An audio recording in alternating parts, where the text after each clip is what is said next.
Welcome to Vibes of India. I'm Janvi, and today a total of 24 ministers took oath in the newly formed cabinet of Chief Minister Bhupendra Patel. To discuss about the new cabinet in Gujarat, we have with us our founder, editor and CEO Deepal Trivedi. Thank you, ma'am, for joining. Thank you, Janvi. Yeah. To discuss the top 5 questions, we could start with, when it comes to Rupani's cabinet, none of the ministers from his cabinet got a place in the current ministry. What do you think of this no repeat theory of BJP?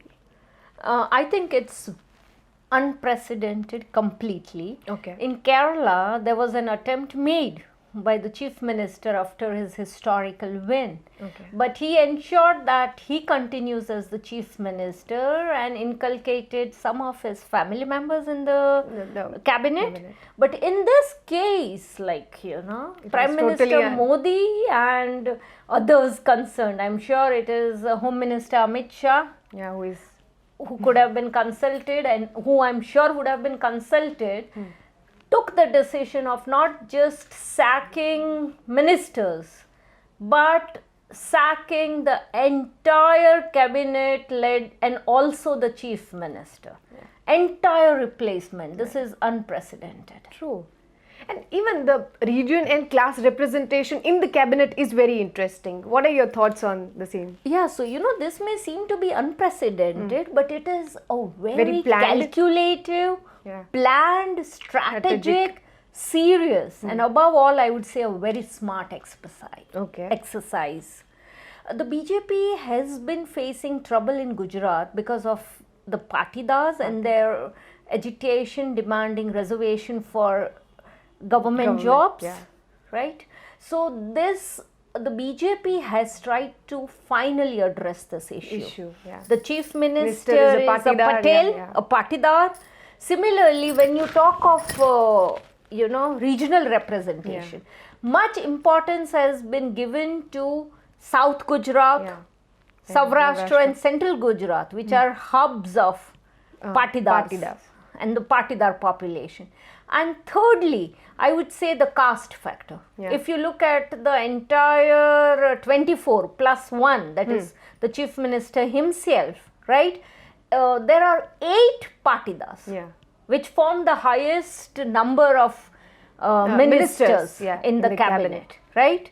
And number 2 is the OBC representation, because OBCs form majority in Gujarat. So this is a very premeditated, smart, savvy exercise that the BJP has undertaken. It's not just something that has been imposed. And what does this mean for AAP and Congress in Gujarat? For AAP, I think the challenge has just begun. Aam Aadmi Party has been doing considerably well, raising crucial issues that affect Gujarat and Gujaratis. The Congress has been in a completely defunct mode. They're not addressing the issue, right? Today also they refuse to react on this, which is very surprising.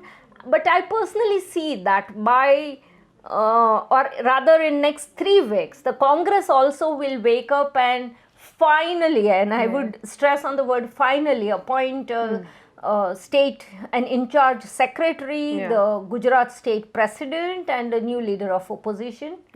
Sooner or later they would have to. This patience that the Congress has displayed ever since the Congress had a miserable dumping at the corporation and self-governing body election, which was aggravated after the death of the Gujarat in charge Rajiv Sato.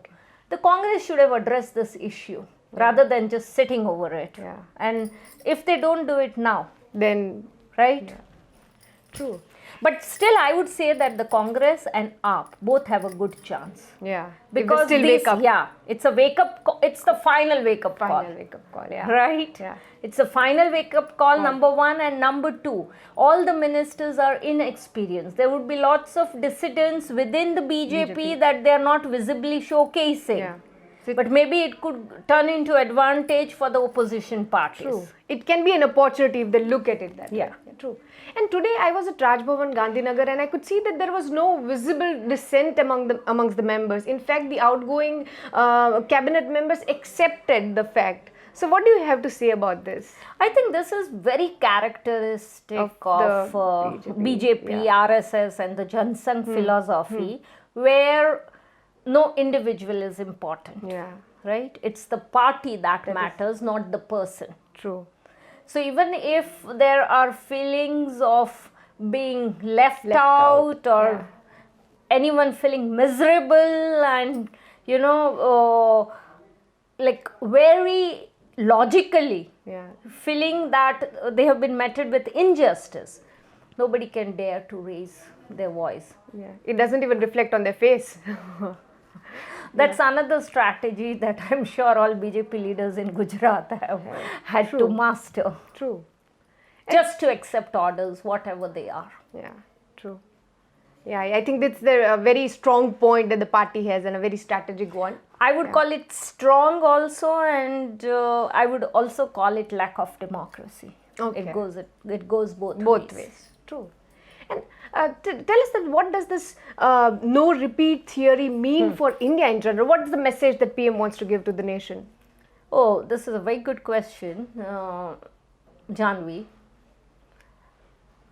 Through this, I think PM Modi wants to give a message to all BJP workers, leaders, and chief ministers that nobody is indispensable. Yeah. Right? True. That the BJP High Command has the power to pick or put you in a a no land area. True. Right? That party matters more, performance matters more, not the person. True. In Uttarakhand, they changed the chief minister. Yeah. But maybe in the coming months, there could be states where this Gujarat model of no repeat theory could be completely implemented or replicated. True. So all the chief ministers, especially all those who are facing elections in the next few months, yeah, everyone needs to be alert. there's a very strong lesson for all of them, and this is actually the message I feel that PM Modi has delivered to the country. And in Gujarat, with this no repeat theory, he has instilled a new moral among the workers that only merit matters. You don't need to be anyone's son, daughter, or wife. Yeah. You don't have to be very experienced. You just need Even to work. inexperience can be an asset if you are committed and consistent. and consistent. So this is a beautiful example, very philosophically, very practically, and very politically delivered by Prime Minister Modi. Great. So it's a great move by the BJP, and Maybe they didn't have an option, right? But they could have just replaced the chief minister. Yeah. But But they replacing replaced the every- entire ministry gives a very strong message. True. It is a wake-up call for the other two parties, and I hope they consider this. So thank you for giving insightful answers to our top 5 questions. Thank you, Janvi, for having me, and I have to appreciate the great work you've done today in Gandhinagar and having kept all our readers updated with the latest news. Yeah, and we hope to do the same. For more such updates, keep watching Vibes of India. Thank you. Thank you.